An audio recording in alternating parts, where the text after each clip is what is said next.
नमस्कार दोस्तों, वेलकम। स्वागत है एक बार फिर से आप सभी का आर्य जंक्शन पर। तो बजट पर हम चर्चा कर रहे हैं और बजट एनालिसिस में ही आगे बढ़ते हुए मैं जो है पार्ट 2 में चर्चा करूंगा आज 61वें पॉइंट से लेकर के 120वें पॉइंट तक। तो टोटल 300 के करीब पॉइंट है और इनमें से 61 से 120 पर आज हम चर्चा करने वाले हैं। तो चलिए, आप सभी तैयार हो जाइए क्योंकि बहुत इंपॉर्टेंट है। और सबसे पहले बहुत बहुत धन्यवाद आप सभी का कि आपने पिछले वीडियो को बहुत प्यार दिया। तो इस वीडियो को भी उसी तरह से लाइक करते रहें, शेयर करते रहें अपने दोस्तों के साथ, ताकि ज़्यादा से ज़्यादा छात्रों तक हमारी पहुंच बन सके। खेलकूद के साथ हम शुरुआत करेंगे। दोस्तों, मेजर ध्यानचंद स्टेडियम योजना, ये एक योजना शुरू की जाएगी। मेजर ध्यानचंद, जैसा कि हम सभी जानते हैं, हमारे यहाँ पर हॉकी के एक जादूगर के रूप में इनको जाना जाता है और इन्होंने जो योगदान दिया है देश भर में, वो काबिल तारीफ है। तो इन्हीं के नाम पर मेजर ध्यानचंद स्टेडियम योजना के अंतर्गत ब्लॉक लेवल पर विधायक, सांसद निधि, जनप्रतिनिधि और जन सहयोग तथा कॉर्पोरेट सोशल रेस्पॉन्सिबिलिटी जैसी जो योजनाएं, उनसे प्राप्त राशि जो है उसका प्रयोग करके और उसके बराबर राशि सरकार की ओर से खर्च करके ब्लॉक लेवल पर खेल स्टेडियम डेवलप होंगे। चलिए अगला देखते हैं। इसके बाद में SMS स्टेडियम जयपुर और अमृतलाल गहलोत स्टेडियम चैनपुरा स्कूल मंडोर जोधपुर, इन दोनों में रेजिडेंशियल स्पोर्ट्स स्कूल बनाए जाएंगे, जहां पर आवास अर्थात वहां पर रहेंगे छात्र और स्पोर्ट्स की तैयारी वहां पर वो कर पाएंगे। अच्छा, पूरे बजट में आप एक चीज़ देखेंगे कि जितनी भी जो चीज़ें दी गई है वो जयपुर और जोधपुर को ही दी गई है। इनके अलावा आपको बाकी क्षेत्रों के नाम भी देखने को नहीं मिलेंगे, बहुत कम मिलेंगे।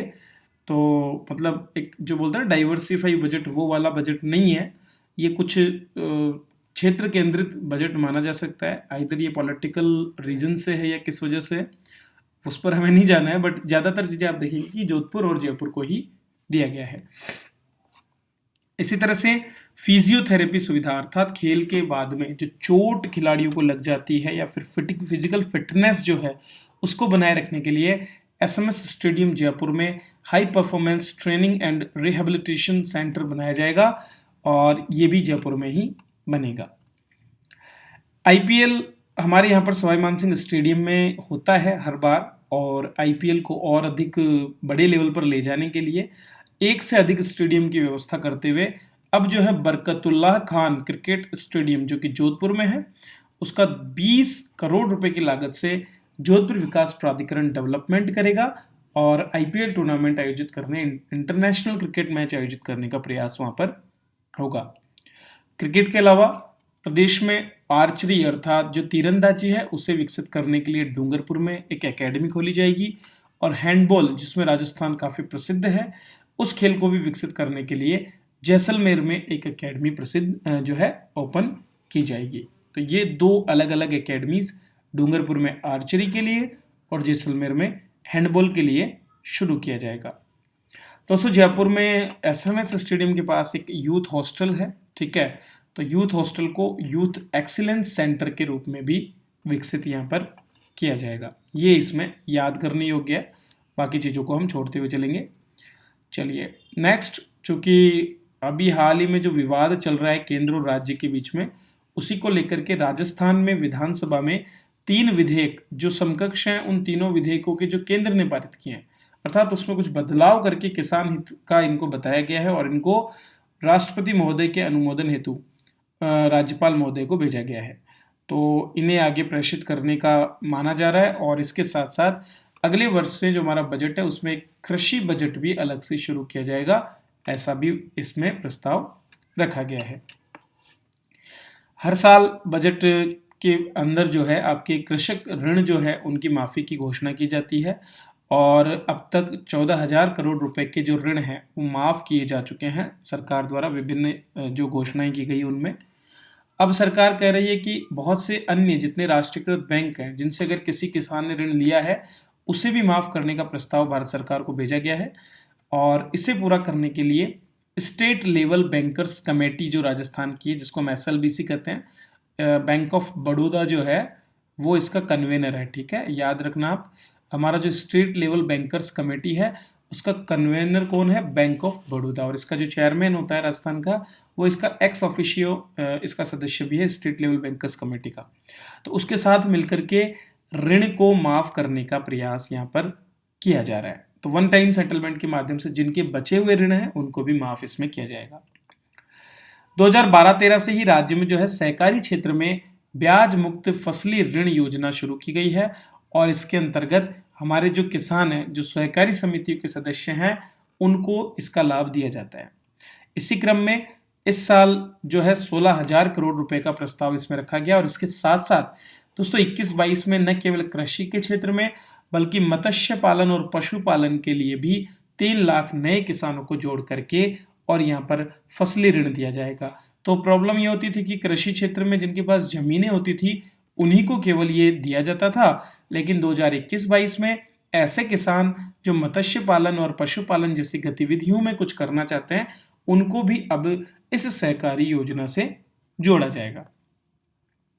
कृषक कल्याण कोष के बारे में आपको बता चुका हूं, 1,000 करोड़ रुपए के साथ शुरू किया गया था और बाद में इसको 2,000 करोड़ रुपए का कर दिया गया था। तो इसी कृषक कल्याण कोष के अधीन 3 वर्ष हेतु अनुदान आधारित मतलब सब्सिडी दी जाएगी, अनुदान दिया जाएगा। जैसे कि 1 लाख रुपए लागत है तो 20,000 का अनुदान हो गया, 30,000 अधिकतम जो भी रेट्स होती है, तो परसेंटेज के आधार पर अनुदान आधारित मुख्यमंत्री कृषक साथी योजना एक शुरू की जाएगी और इस योजना के अंतर्गत अलग अलग जो चरण हैं उनमें 3 लाख कृषकों को निःशुल्क बायो फर्टिलाइजर्स और बायो एजेंट्स मिलेंगे, 1 लाख किसानों को कंपोस्ट यूनिट की स्थापना के लिए मदद की जाएगी, 3 लाख किसानों को माइक्रो न्यूट्रिएंट्स किट उपलब्ध कराए जाएंगे, 5 लाख किसानों को उन्नत किस्म के बीज वितरित किए जाएंगे, 30,000 किसानों के लिए डिग्गी और फार्म पॉन्ड बनाए जाएंगे और 1,20,000 किसानों को स्प्रिंकलर और मिनी स्प्रिंकलर भी दिए जाएंगे। इसके अलावा फार्मर प्रोड्यूसर ऑर्गेनाइजेशंस बनाए जाएंगे ताकि एक समुचित रूप से मिलकर के किसान एक साथ जो है प्रोसेसिंग, क्लीनिंग और ग्राइंडिंग जैसे कामों के माध्यम से अपनी फसल को प्रोसेस करके उसका अच्छा दाम प्राप्त कर पाएं।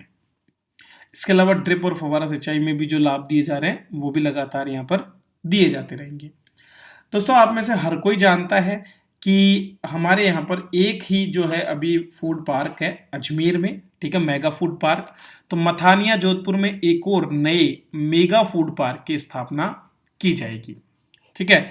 इसके अलावा प्रत्येक जिले में मिनी फूड पार्क भी इसमें स्थापित किए जाएंगे जिसमें पहले वर्ष में पाली, नागौर, बाड़मेर, जैसलमेर, जालोर, सवाई माधोपुर, करौली, बीकानेर और दौसा में इन पार्कों की स्थापना की जाएगी।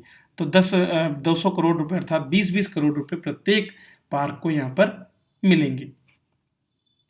किसानों के लिए ही एक मंडी जिसका नाम होगा ज्योतिबा फुले कृषि उपज मंडी, वो आंगणवा जोधपुर में स्थापित की जाएगी। तो आप देख रहे हो ना, जोधपुर का नाम बहुत ज्यादा है। चलिए इसके बाद नेक्स्ट एक कृषि विद्युत वितरण कंपनी बनाई जाएगी। तो खास करके कृषि क्षेत्र में विद्युत वितरण को सुचारू रूप से बनाने के लिए और खेती हेतु पर्याप्त बिजली की उपलब्धता के लिए ये कंपनी यहाँ पर बनाई जाएगी। दोस्तों कृषि क्षेत्र में खासकर जो विद्युत वितरण कंपनियों का जो हमारा ढांचा है इस समय वो इतना बिगड़ा हुआ है, उसका मैं खुद भुक्तभोगी हूँ, ठीक है। पिछले कुछ महीनों से मैं कृषि क्षेत्र में कुछ नवाचारों में लगा हुआ हूँ ताकि अगर आने वाले समय में मुझे मौका मिलता है प्रशासन में जाने का तो किसानों की समस्याओं को एड्रेस कर पाऊँ। तो मैंने ये देखा कि कई स्थानों पर खास करके टोंक जैसे क्षेत्र में जहाँ मैं रहता हूँ वहाँ पर तो किसानों को कृषि विभाग जो विद्युत विभाग है उसके द्वारा कोई मदद नहीं दी जाती है, या था अगर पैसा खर्च करने के बाद भी व्यक्ति कोई कृषि कनेक्शन ले लेता है तो उसके बाद उसे न तो समय पर बिजली मिलती है और ना ही अधिकारियों द्वारा कोई असिस्टेंस मिलता है। तो अब सरकार कह रही है कि इस चीज़ को अच्छा प्रबंधन करने के लिए एक नई कृषि विद्युत वितरण कंपनी बनाई जाएगी। वर्तमान में 6 घंटे के लिए जो है कृषि के अंतर्गत सप्लाई मिलती है बिजली की, लेकिन वो भी जो है उसको भी नियमित नहीं रखा जाता है, वो भी बार बार लाइट जाने की समस्या जैसी रहती है। तो यहाँ पर प्रयास किया जाएगा कि कृषि विद्युत वितरण कंपनी के माध्यम से और अच्छी तरह से कृषि की उपलब्धता, कृषि के लिए जो विद्युत है उसकी उपलब्धता बनी रहे। ऊर्जा विभाग ने एक योजना चलाई थी जिसमें प्रत्येक ग्रामीण कृषि उपभोक्ता को 10,000 रुपये प्रतिवर्ष डायरेक्ट बेनिफिट ट्रांसफर देना था, लेकिन बाद में उसको बंद कर दिया। अब उड़ीसा के स्कीम जो उड़ीसा सरकार है उसी के आधार पर जो मीटर से बिल जिनका आ रहा है ऐसे किसानों को 12,000 रुपये तक की राशि, जिसमें प्रतिमाह 1,000 रुपये और अधिकतम पूरे वर्ष में 12,000 रुपये दिए जाएंगे, ये भी घोषणा सरकार ने की है। तो वैसे तो छूट दी जाती है, सब्सिडी दी जाती है, तो वो तो है ही, उसके अलावा ये भी बिल में उनको छूट दी जाएगी, ऐसा सरकार ने कहा है। बीच में आप देख रहे होंगे कि बीपीएल, छोटे घरेलू उपभोक्ता और जो कृषि उपभोक्ता है, इन सभी के लिए अब 1 माह के स्थान पर 2 माह में बिजली बिल आएंगे। तो अभी कुछ समय से 1 साल से बिजली बिल जो है प्रत्येक माह आ रहा था, जिससे किसानों को अत्यधिक स्थायी शुल्क की समस्या का सामना करना पड़ रहा था। अब उसको कम करके और जो है छोटे घरेलू उपभोक्ता, बीपीएल और जो कृषि के उपभोक्ता हैं उनको 2 माह पे बिल भेजे जाएंगे। तो विद्युत विभाग का तो ढांचा सुधरना बहुत आवश्यक है, क्योंकि किसानों की वर्तमान आय जो है सीधा सीधा अब इससे जुड़ी हुई है। डीजल पंप सेट बंद होने के बाद में लगातार किसान अब इलेक्ट्रिसिटी पर निर्भर है। सोलर पंप दिए जाएंगे 50,000 नए, तो उसको भी इसमें घोषणा की गई है। मंडियों को ऑनलाइन करने के लिए 1,000 करोड़ रुपए की घोषणा की गई है। तो मंडियां जितनी भी है उनको इस पैसे का उपयोग करके ऑनलाइन किया जाएगा। वर्तमान में भी राजस्थान में सबसे ज़्यादा मंडियों को ऑनलाइन करने का काम किया गया है। इसके बाद किसान कॉम्प्लेक्स की बात की गई है। तो किसान कॉम्प्लेक्स एक बनाया जाएगा ताकि किसानों को एक ही जगह पर सभी सुविधाएं मिले, और ये काम जो जोधपुर है वहाँ पर भदवासिया में किया जाएगा। तो राजमाता विजया राजे सिंधिया कृषि उपज मंडी में सभी जो विभाग हैं उनके कार्यालयों को भेजा जाएगा, ठीक है, और इस तरह से वहाँ पर एक किसान कॉम्प्लेक्स बनेगा। 2019 में जीरो बजट नेचुरल फार्मिंग को भी बढ़ावा देने का सरकार ने प्रयास किया था, जिसमें बाहरी किसी भी लागत के अभाव में खेती की जा सके, अर्थात किसी तरह के उर्वरकों का लागत नहीं होना चाहिए, किसी तरह की खाद का लागत नहीं होना चाहिए, किसी तरह का बीज का लागत नहीं होना चाहिए। किसान अपने स्थानीय सुविधाओं का प्रयोग करते हुए स्थानीय रूप से देसी गाय के जीवामृत, बीजामृत और घन जीवामृत जैसी चीज़ों का प्रयोग करके जीरो बजट नेचुरल फार्मिंग कर सके, इसके लिए योजना शुरू की है। हालांकि कृषि विभाग द्वारा इन योजनाओं का भी लाभ नहीं मिलता है। मैंने स्वयं जिला स्तर पर बड़े से बड़े अधिकारियों से बात करके देखा है, वहाँ से किसी तरह का कोई बेहतर रेस्पॉन्स नहीं मिलता है। आप भी अपनी राय कमेंट करके मुझे इस वीडियो में बता सकते हैं, अगर आप कृषि क्षेत्र से जुड़े हुए हैं और आपने इनका लाभ लेने का प्रयास किया हो तो। बीकानेर के राजस्थान पशु चिकित्सा एवं पशु विज्ञान विश्वविद्यालय और जो जोबनेर जयपुर का कर्ण नरेंद्र कृषि विद्यालय, इनमें डेयरी विज्ञान और प्रौद्योगिकी महाविद्यालय खोले जाएंगे। तो 2 कॉलेज खोलेंगे ताकि डेयरी के क्षेत्र में और अधिक उन्नत प्रौद्योगिकी को बढ़ावा दिया जा सके। दोस्तों, वर्तमान में हमारे यहाँ पर जो है कुल मिलाकर 21 दुग्ध उत्पादक सहकारी संघ है जिला स्तर पर, जिला दुग्ध उत्पादक सहकारी संघ, और इसी तरह से राज्य संबंध में राज्य के 22वें दुग्ध उत्पादक सहकारी संघ की यहाँ पर स्थापना की जाएगी, ठीक है। चलिए, इसके बाद चूंकि बहुत बड़ी मात्रा में हमको ऐसे उपकरणों की आवश्यकता पड़ती है जो उन्नत हैं और कृषि को आगे बढ़ाते हैं, तो 1000 कस्टम हायरिंग केंद्र बनाए जाएंगे जहां से इस तरह के कृषि उपकरणों को किसान खरीद सके। तो ये भी एक प्रयास यहाँ पर किया जाएगा। आगे जैसे 108 एम्बुलेंस हमारी है, किसी प्रकार की कोई भी घटना होने पर 108 मोबाइल एम्बुलेंस का प्रयोग किया जाता है, उसी तरह से मोबाइल वेटरनरी सेवा, मतलब जो पशु हैं, पशुओं को इलाज देने के लिए 102 मोबाइल वेटरनरी सेवा शुरू होगी। तो इसका प्रयोग करके त्वरित रूप से किसान जो हैं, जो पशुपालक हैं, वे लाभ इसका ले पाएंगे। नेक्स्ट बहुत सी चीज़ें हैं, उसमें उन सभी चीज़ों को हम छोड़ सकते हैं, ठीक है। आगे बढ़ते हैं, और एक समारोह, राज्य स्तरीय पशुपालन सम्मान समारोह, ये भी विकसित किया जाएगा। जैसे कि अभी प्रोग्रेसिव फार्मर्स को सरकार द्वारा सम्मानित किया जाता है, तो राज्य स्तरीय पशुपालकों को भी इसमें सम्मानित किया जाएगा जिन्होंने कुछ नवाचार किए हैं या बेहतर एक मॉडल प्रस्तुत किया हो। उद्योगों के लिए मार्च 2019 में एक एमएसएमई एक्ट लाया गया था, जिसके अंतर्गत बहुत सी छूट एमएसएमईज को दी गई थी। रजिस्ट्रेशन से रिलेटेड उनको ऑनलाइन पोर्टल्स अवेलेबल कराए गए थे। उसी क्रम में जो है एक नई नीति भी अब एमएसएमई के लिए लाई जाएगी, ये भी इसमें कहा गया है। नेक्स्ट बहुत सारे जो हैं नए औद्योगिक क्षेत्र स्थापित किए जाएंगे, उनकी पूरी लिस्ट है, उसको आपको याद नहीं करना है, ठीक है। एक ग्रेटर भिवाड़ी इंडस्ट्रियल टाउनशिप बनाई जाएगी, वो अलवर क्षेत्र में होगी, जहाँ खुशखेड़ा, भिवाड़ी, नीमराणा जो क्षेत्र हैं उन सभी को लेकर के इसका निर्माण किया जाएगा। जो हमारा दिल्ली मेट्रो इंडस्ट्रियल कॉरिडोर है, उसमें 2 डेडिकेटेड फ्रेट कॉरिडोर है, उनमें से एक मारवाड़ क्षेत्र का है। तो वहाँ पर भी मारवाड़ इंडस्ट्रियल क्लस्टर एक बनाया जाएगा, ये भी इसमें घोषणा की गई है। निवेश बहुत इम्पोर्टेंट होता है किसी भी राज्य के लिए, तो राजस्थान में भी निवेश चाहिए और इसी चीज़ को लेकर के राजस्थान फाउंडेशन जो कि स्थापित हुआ था 2001 में, जो मदद मांगता है बहुत से विदेशी लोगों से, तो उनके निवेश को लाने के लिए उसके सहयोग से जयपुर में राजस्थान इन्वेस्टर्स समिट जो है उसका भी आयोजन किया जाएगा। ये बिल्कुल सिंगल लाइन वाले प्रश्न हैं, आपको केवल इनका ध्यान रखना है, इनको रटना नहीं है, बेसिक चीजें हैं, इनसे प्रश्न बन सकते हैं। राजस्थान में जयपुर जो है, राजस्थान पूरा का पूरा ही सीए और आईटी प्रोफेशनल्स के लिए बहुत इंपॉर्टेंट है और इसीलिए जयपुर को फिनटेक सिटी बनाने के लिए आता है। फाइनेंशियल टेक्नोलॉजी, फिनटेक क्या होता है, वित्तीय जो सेवाएं हैं उनको तकनीक के आधार पर जो प्रदान होते हैं उसको लेकर के एक फिनटेक पार्क बनेगा। फिनटेक पार्क होगा क्या, पार्क का मतलब कोई पेड़ पौधे वाला पार्क नहीं है, जिस तरह से पार्क में पेड़ पौधे होते हैं इसी तरह से फिनटेक पार्क में बहुत सी कंपनीज जो फाइनेंशियल टेक्नोलॉजी में काम कर रही हैं उनको एक ही स्थान पर लाने का काम किया जाएगा। इसी तरह से फार्मा सेक्टर में जोधपुर को आगे बढ़ाने के लिए एक बायोटेक फार्मा बिजनेस इंक्यूबेशन और रिसर्च सेंटर बनेगा। इंक्यूबेशन में आपको समझा चुका हूं, जो छोटे छोटे स्टार्टअप्स को आगे बढ़ाने में मदद करता है। नेक्स्ट जो है, दिल्ली हाट की तरह जयपुर हाट विकसित किया जाएगा, जहां पर हमारे जो दस्तकार और बुनकर हैं जो हस्त निर्मित उद्योगों का काम करते हैं उनको यहाँ पर जो है अपना सामान बेचने की सुविधा मिलेगी। आई स्टार्ट एक प्रोग्राम है जो आरएस में पूछा भी जा चुका है, जिसके माध्यम से हमारे जो स्टार्टअप्स हैं उनको आगे बढ़ने के लिए मदद दी जाती है। एक फंड इसके अंतर्गत स्थापित किया गया है, भामाशाह टेक्नो फंड, ठीक है। और उसी क्रम में एक रूरल आई स्टार्ट प्रोग्राम भी शुरू किया जाएगा ताकि ग्रामीण क्षेत्र में जो इनोवेशन है उसको बढ़ावा दिया जा सके। तो जैसे आई स्टार्ट हमारा स्थापित किया गया है जो शहरी क्षेत्रों में और बाकी जो हमारे कस्बे हैं उनमें लोगों को स्टार्टअप्स के लिए बढ़ावा दे रहा है, वैसे ही ग्रामीण क्षेत्रों में रूरल आई स्टार्ट के लिए प्रोग्राम शुरू किया जाएगा।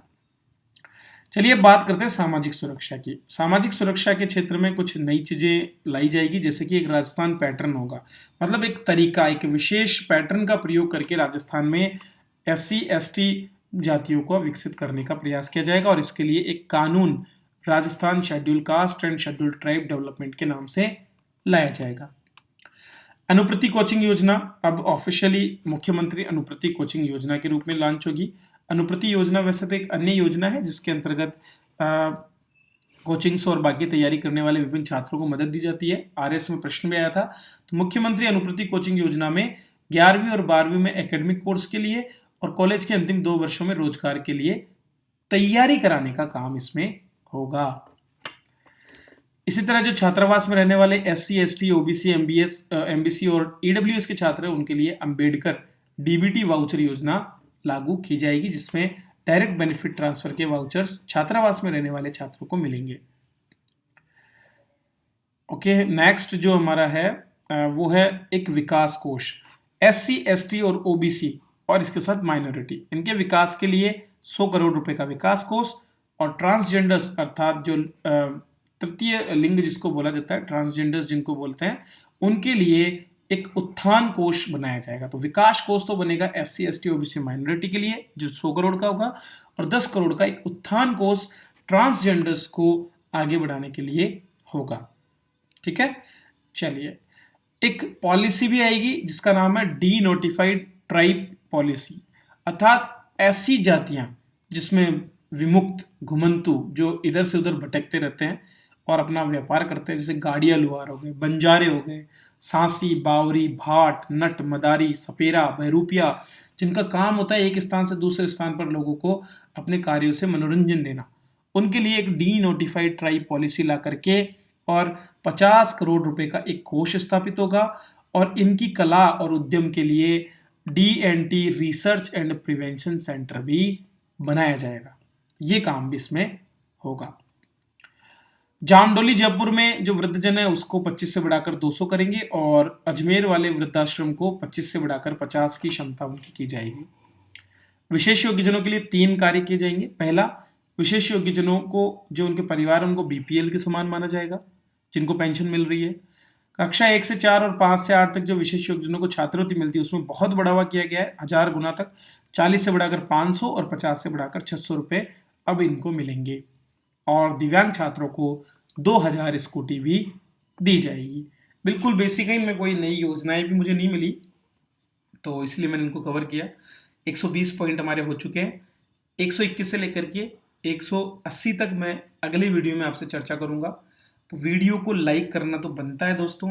अगर आप पूरा देख रहे हैं तो बहुत अच्छी बात है, नहीं देख रहे तो आपका ही नुकसान है। मेहनत अपनी तरफ से मेहनत कर दी है, तो अब आप मेहनत कीजिए और इसे शेयर कीजिए अपने दोस्तों के साथ, लाइक कीजिए, सब्सक्राइब कीजिए इस चैनल को और बने रहिए। वीडियो देखने के लिए आप सभी का बहुत बहुत धन्यवाद।